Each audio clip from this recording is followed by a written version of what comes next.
에베소서 6장 1절에서 4절까지 말씀을 봉독해 올립니다. 자녀들아, 주 안에서 너희 부모에게 순종하라. 이것이 옳으니라. 내 아버지와 어머니를 공경하라. 이것은 약속이 있는 첫 계명이니 이로써 네가 잘되고 땅에서 장수하리라. 또 아비들아, 너희 자녀를 노엽게 하지 말고 오직 주의 교훈과 훈계로 양육하라. 아멘.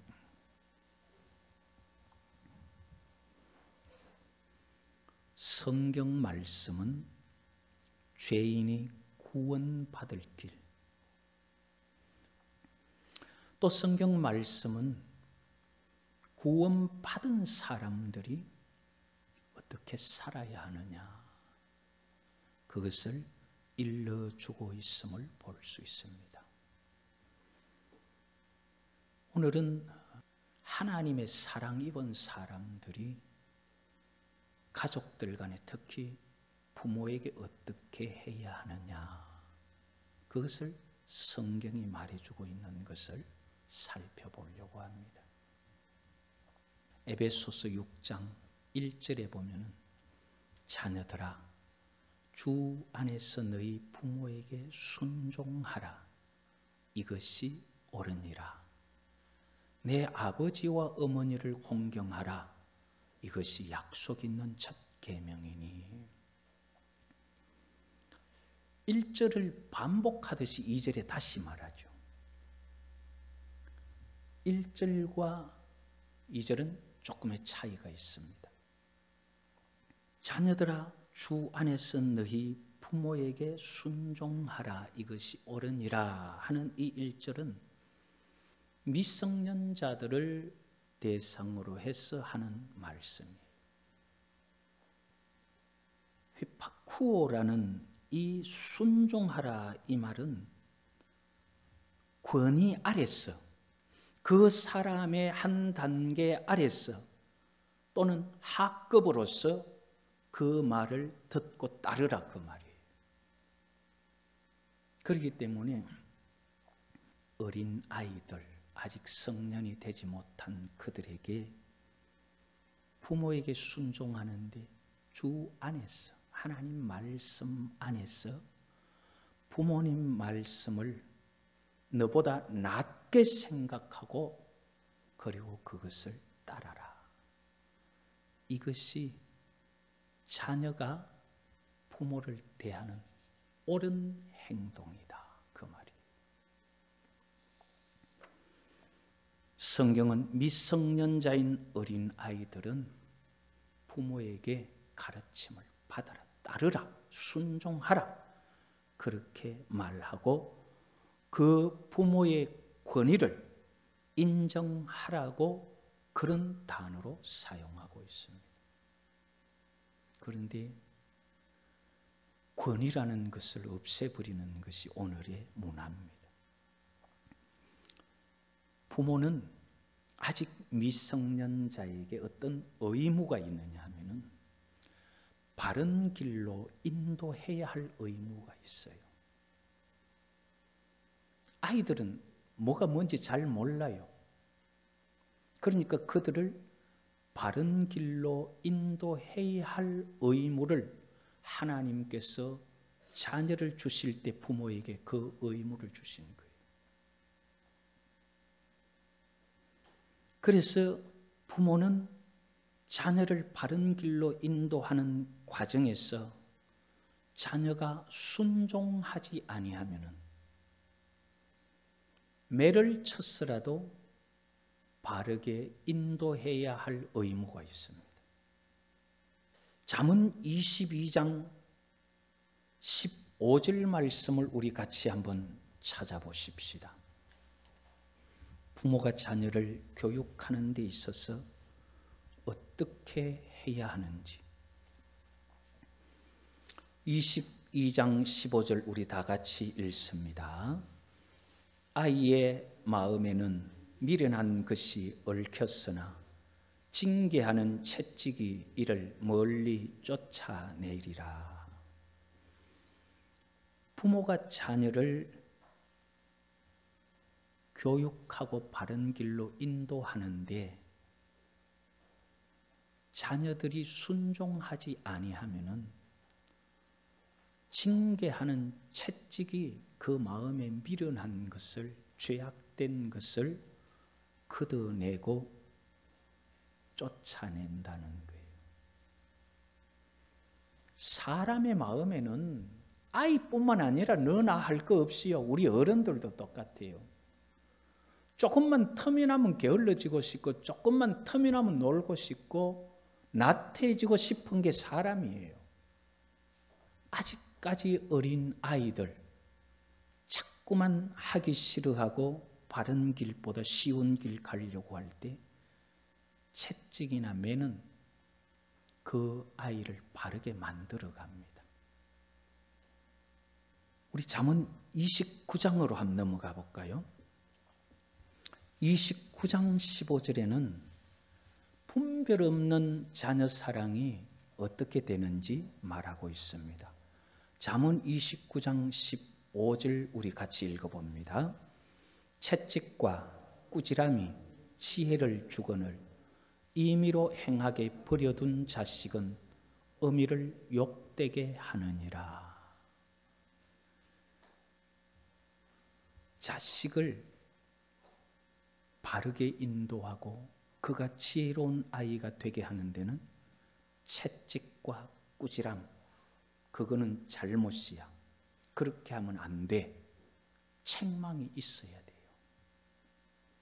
그런데 오늘날 교육학은 뭐라고 말하느냐 하면은 뒤집어 엎어도 그걸 통해서 배우니까 그것 책망하지 마라 그래요. 그걸 통해서 배운다는 거예요. 그러니까 아이가 자기 마음대로 하도록 버려두라는 거예요. 성경은 뭐라 그럽니까? 임의로 행하게 버려둔 자식은 어미에게 욕이 되느니라. 옳고 그름을 판단할 수 없는 아이들에게는 그것은 틀린 것이야, 그것은 옳은 것이야 하는 가치관이 정립될 때까지는 부모가 바른 길로 인도해야 될 의무가 있어요. 그런데 지금은 그렇게 하면 잡혀가는 시대가 되어버렸어요. 이것만 그렇다고 생각하면 안 됩니다. 교육만 그런 게 아니라 신앙의 전반적, 사회, 정치, 경제 모든 윤리의 전반적으로 성경과 반대되는 가치가 난무한 시대가 오늘 시대입니다. 그러고 보면 우리는 뭘 생각해야 됩니까? 미혹의 시대가 다른 때가 아니라는 것을 알아야 돼요.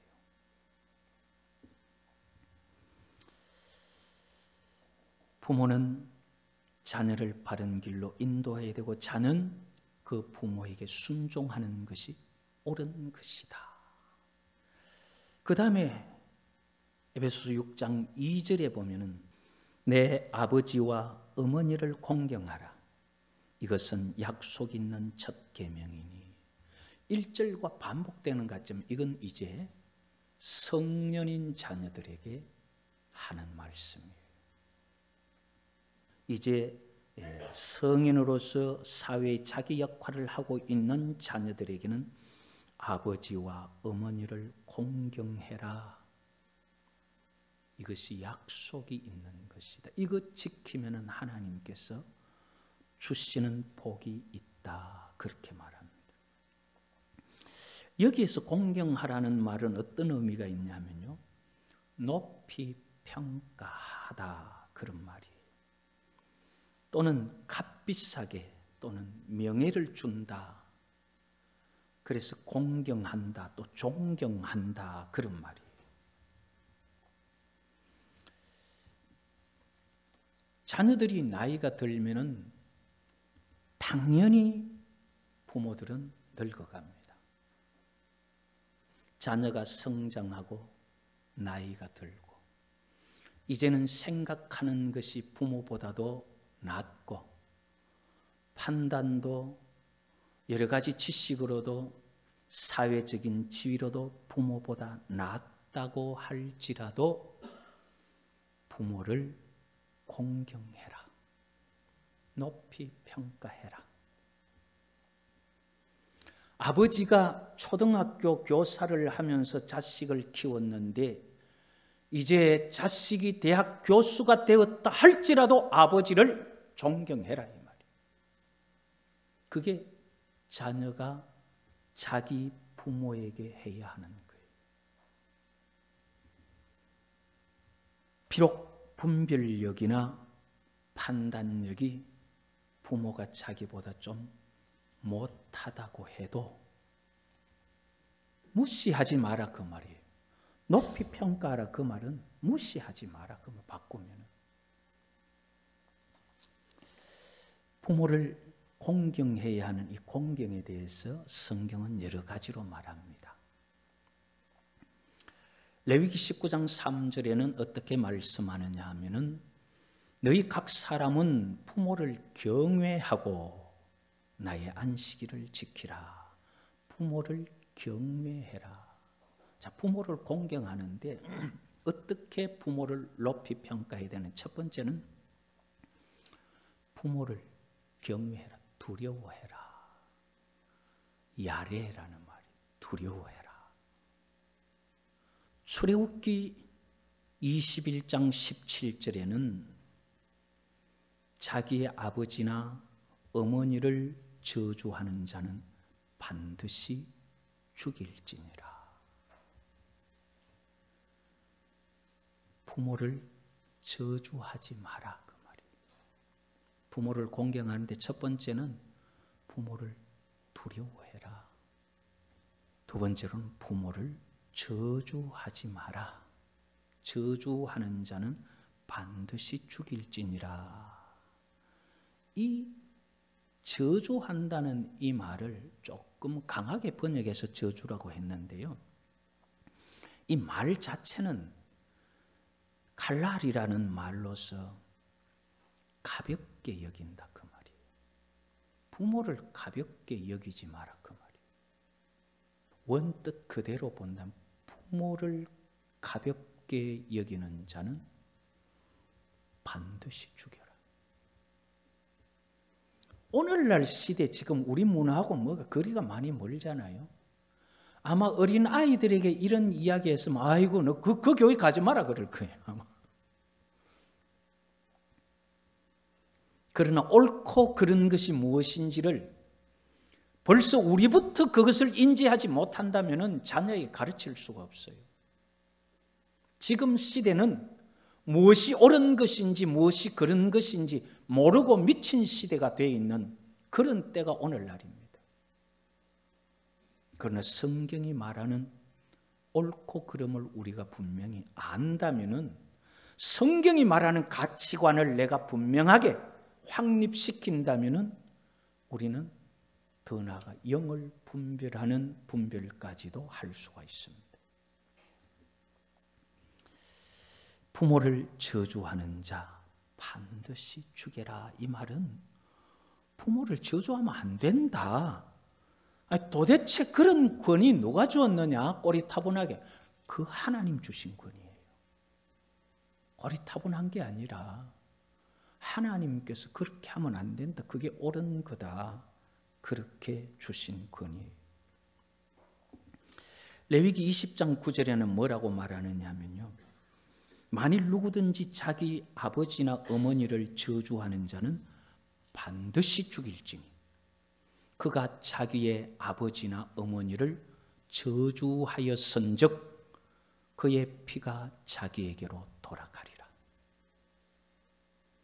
그 저주한 사람을 죽이면은 죄가 없다는 거예요. 왜? 자기가 자기 피를 받는 거예요. 저주한 그 대가를 자기가 받는다는 거예요. 그래서 부모를 저주하면은 죽음이다. 그래서 그의 피가 자기에게로 돌아간다. 그렇게 표현을 하고 있습니다. 잠언 20장 20절에는 뭐라고 말하느냐면요, 자기의 아비나 어미를 저주하는 자는 그의 등불이 흑암 중에 꺼짐을 당하리라.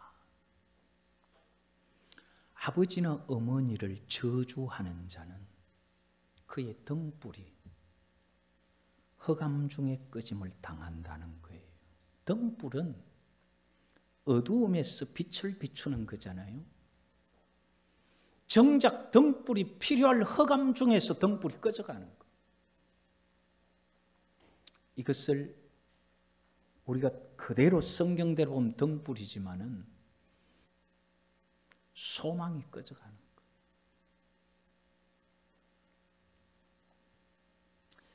이런 내용을 가지고 예수님께서는 어떻게 말씀하셨느냐 하면 마태복음 15장 4절에 하나님이 이르셨으되 내 부모를 공경하라 하시고 또 아버지나 어머니를 비방하는 자는 반드시 죽임을 당하리라 하셨거늘, 부모를 비방하는 자는 죽임을 당하리라, 그렇게 말씀을 하신 거예요. 함이 멋모르고 자기 아버지 노아를 비방하다가 지금 함의 후손이 얼마나 고생이 많습니까? 그래서 결국은 흑인들이 저렇게 어렵게 사는 거예요. 부모를 공경하는 이런 내용에 첫 번째는 부모를 경외하라 했고, 두 번째는 저주하지 마라 그랬는데, 세 번째로는 출애굽기 21장 15절에 보면은 자기 아버지나 어머니를 치는 자는 반드시 죽일지니라. 세상에 부모를 치는 자가 있었던가 봐요. 인류 역사는 어디나 똑같은 것 같아요. 부모를 치지 마라. 부모를 치는 자는 반드시 죽일지니라. 부모가 연로해지면, 사람은 나이가 들면 아이가 된다고 하죠. 힘이 없어서 아이같이 될 수밖에 없습니다. 그러나 아무리 아이 짓을 하고 속을 썩여도 부모를 치면 안 돼요.